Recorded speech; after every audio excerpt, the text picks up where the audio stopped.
Assalamualaikum warahmatullahi wabarakatuh. Perkenalkan, nama saya Nur Dewi dari Prodi Ilmu Hubungan Internasional kelas B dengan NIM F022051. Dengan ini akan memaparkan kembali atau mereview kembali pembelajaran saya mengenai pendidikan karakter dan anti korupsi. Nah, di pembahasan pertama yaitu membahas tentang mengapa memberikan pendidikan anti korupsi. Yang pertama karena pendekatan pengacara, pendekatan bisnis, pendekatan pasar atau ekonomi, dan yang terakhir pendekatan budaya. Seperti itu. Itulah alasan mengapa memberikan pendidikan anti korupsi. Karena dari 4 pendekatan ini adalah penunjang untuk mencegah korupsi. Kemudian tujuan mata kuliah anti korupsi yaitu membentuk kepribadian anti korupsi pada mahasiswa diri sendiri serta membangun semangat dan kompetensinya sebagai agen of change bagi kehidupan masyarakat dan bernegara yang bersih dan bebas dari ancaman korupsi. Nah, kemudian di pembahasan selanjutnya yaitu mengenai korupsi dan anti korupsi dalam berbagai perspektif keilmuan. Nah, adapun berbagai perspektif ini yakni ada 4, yaitu perspektif hukum, perspektif politik, perspektif sosiologi, dan perspektif agama. Nah, perspektif hukum sendiri adalah yaitu memandang bahwa korupsi merupakan kejahatan atau koruptor adalah penjahat dan oleh karenanya harus dilakukan penanganan yang lebih spesifik dan lebih memberikan tindakan yang benar-benar memberikan jerah bagi para pelaku korupsi ini atau koruptor ini. Nah, dan kemudian perspektif politik tersebut adalah memandang bahwa korupsi cenderung terjadi di ranah politik sendiri. Karena kenapa? Korupsi ini dilakukan oleh para pelaku politik sendiri atau politisi itu sendiri. Nah, kemudian perspektif sosiologi ialah memandang bahwa korupsi ini adalah sebuah masalah sosial. Karena kenapa? Masalah ini termasuk institusional dan masalah struktural, yakni korupsi terjadi di semua sektor dan dilakukan oleh sebagian besar lapisan masyarakat, dan maka dari itu dianggap sebagai penyakit sosial. Nah, kemudian perspektif agama sendiri memandang bahwa korupsi terjadi sebagai dampak dan lemahnya nilai-nilai agama dalam diri individu sendiri, dan oleh karena itu upaya yang harus dilakukan adalah mengukuhkan kembali iman kita kepada Allah Subhanahu wa taala, mempercayai dan mengingat kembali bahwasanya tindakan korupsi ini adalah tindakan yang tidak boleh kita lakukan atau tindakan yang dapat merugikan negara dan masyarakat itu sendiri. Nah, masuk pada perspektif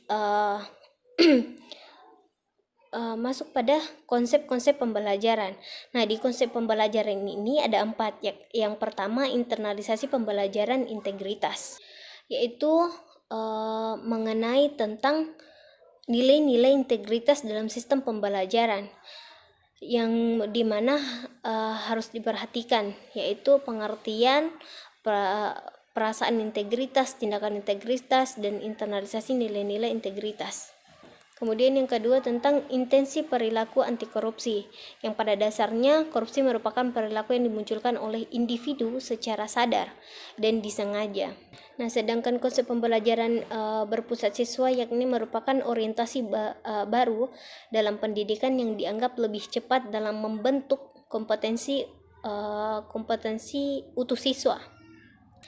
Nah, sedangkan participatory learning method dengan penekanan pada pembentukan kepribadian anti korupsi pada diri mahasiswa sendiri dalam mata kuliah ini jangan sampai terjebak pada semata-mata sebuah pembelajaran di kelas saja. Karena mengapa? Dengan cara konservatif yang berpusat pada dosen dan penyampaian nilai-nilai konsep ini merupakan teoritis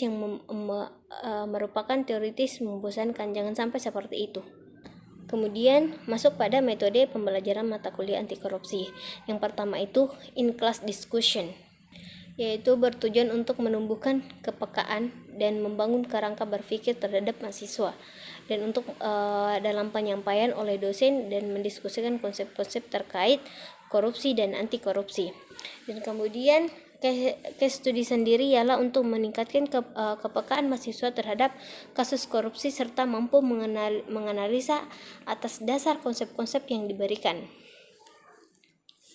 Kemudian skenario perbaikan sistem, yang dimana memberikan rangsangan kepada mahasiswa agar memikirkan penyelesaian masalah secara nyata.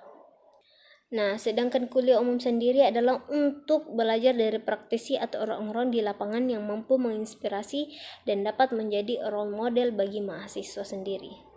Kemudian masuk pada diskusi film, yakni menggunakan media film sebagai media pembelajaran melalui kekuatan audiovisual. Masuk pada pengertian korupsi. Nah, di poin pertama yaitu definisi korupsi. Adapun 3 definisi korupsi yaitu korup artinya busuk, sedangkan korupsi artinya perbuatan busuk seperti penggelapan uang, penerimaan uang sogok dan sebagainya. Dan kalau koruptor sendiri adalah orang yang melakukan korupsi. Nah, kemudian masuk pada bentuk-bentuk korupsi, yakni bentuk-bentuk korupsi ialah kerugian keuangan negara, suap menyuap, penggelapan dalam jabatan, dan hal lain sebagainya. Itu adalah salah satu bentuk-bentuk korupsi yang dimana dilakukan oleh para korupsi atau koruptor. Nah, sejarah korupsi sendiri adalah korupsi di Indonesia sudah membudaya sejak dulu, sebelum dan sesudah kemerdekaan, di era Orde Lama ataupun Orde Baru. Adapun faktor penyebab korupsi yaitu faktor politik, faktor hukum, faktor ekonomi, dan lain-lain sebagainya. Kemudian penyebab korupsi dalam perspektif teoritis, yaitu dipakai mengenai kultur politik korupsi di Indonesia dihubungkan dengan bukti-bukti kebiasaan kuno orang Jawa. Kemudian masuk pada poin faktor internal dan eksternal. Nah, faktor internalnya sendiri adalah aspek perilaku individu dan aspek sosial. Sedangkan faktor eksternal adalah aspek sikap masyarakat terhadap korupsi, aspek ekonomi, aspek politis, dan aspek organisasi. Dampak ekonomi, dampak penegakan hukum, dampak organisasi, dan masih banyak lagi dampak yang lainnya. Nah, masuk pada poin nilai dan prinsip anti korupsi yakni ada beberapa nilai-nilai dan prinsip anti korupsi, yaitu sebagai berikut. Nah, kalau untuk masalah nilai-nilai anti korupsi yaitu ada kejujuran, kepedulian, kemandirian, kedisiplinan, pertanggungjawaban, kerja keras, kesederhanaan, keberanian, dan keadilan. Sedangkan prinsip-prinsip anti korupsi yaitu akuntabilitas, transparansi, kewajaran, kebijakan, dan kontrol kebijakan. Nah, itulah tadi mengenai pembahasan mata kuliah pendidikan karakter dan anti korupsi. Lebih dan kurangnya mohon dimaafkan. Wabillahi taufiq wal hidayah. Wassalamualaikum warahmatullahi wabarakatuh.